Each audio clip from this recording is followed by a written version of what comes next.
Princess Luce. In today's video, I'm going to show you how to use Vnyan's new object material texture feature, and we're gonna change hair textures. Let's go!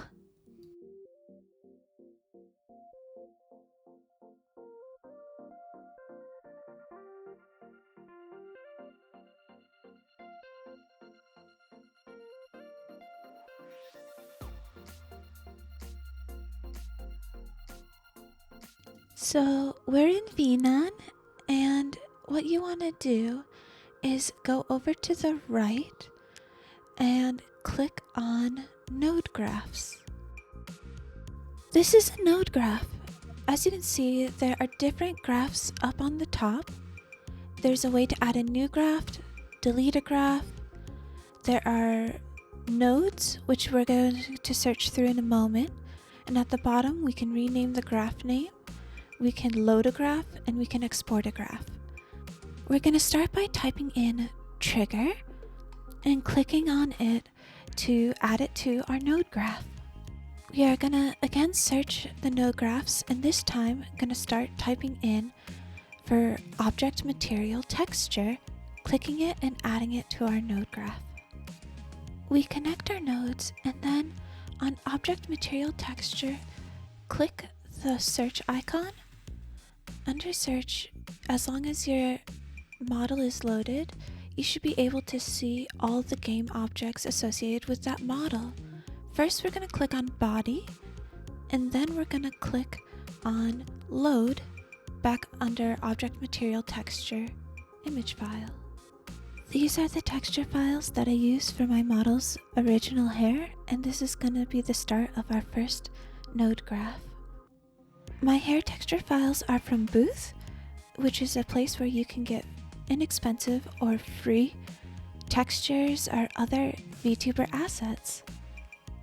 Currently, most of my hair textures are from the Gambling Jester on Booth, including my model's original hair. You can also make your own hair textures using art programs such as Photoshop or Krita. After loading the image file, we need to figure out the material index. For me, it's 4. We're going to go to Unity to find that out. This is Unity. I'm using version 2022.3.61F1 and Vnyan SDK 22. Both of these are outdated as of today, but I'll put in the most up-to-date versions in the description.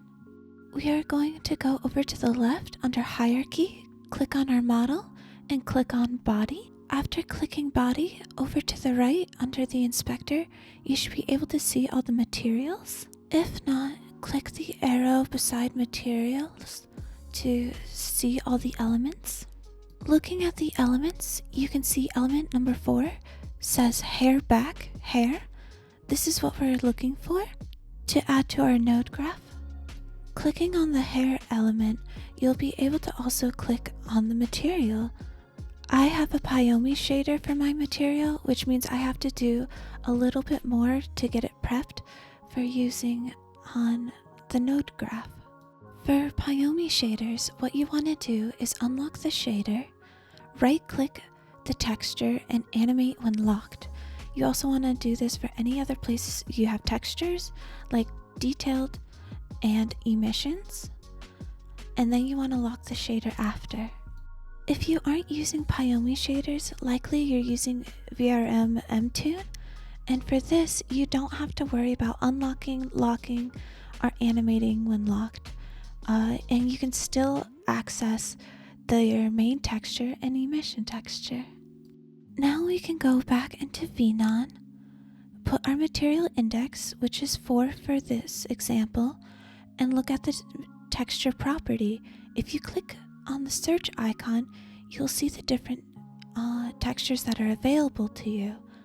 For your main texture, it will likely just be called _main text.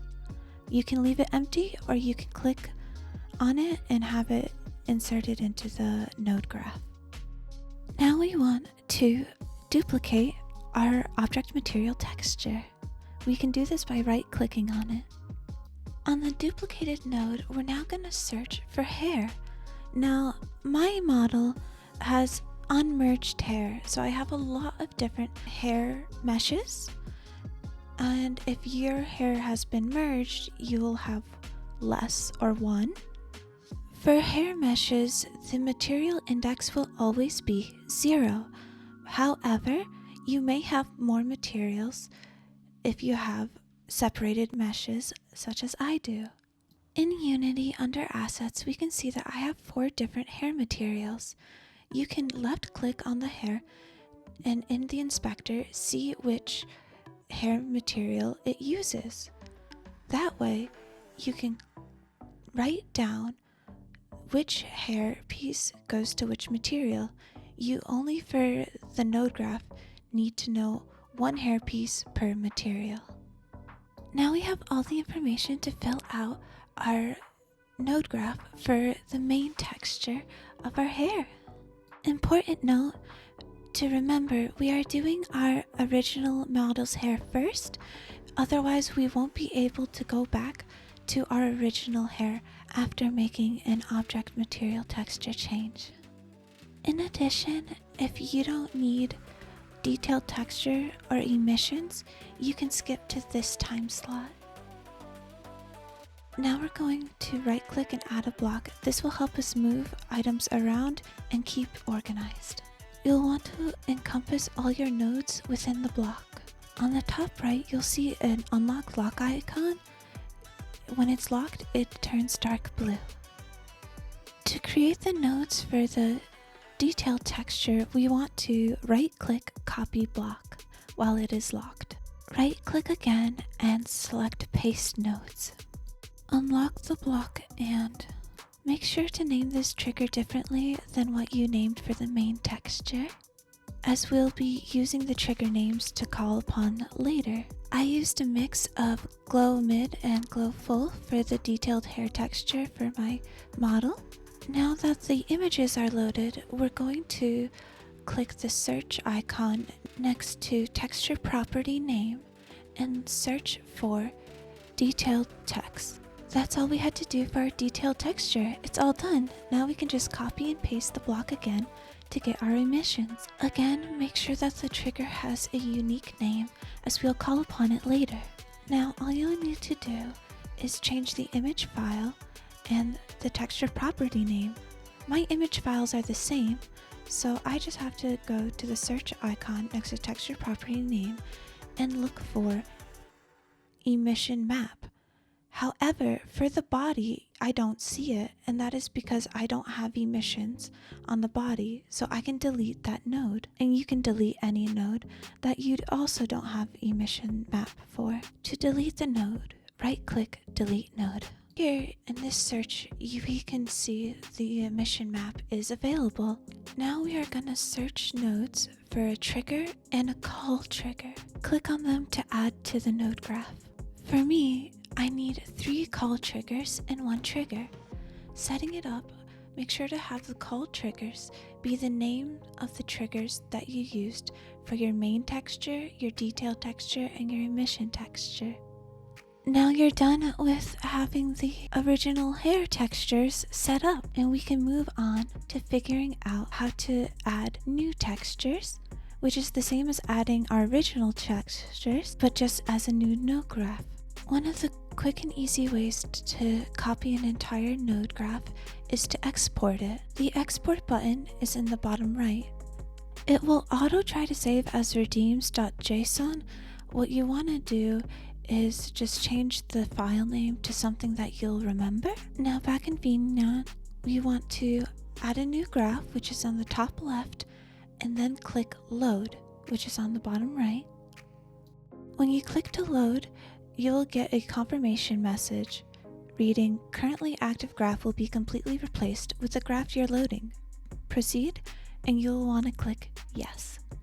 This is where you want to open the JSON file that you just created.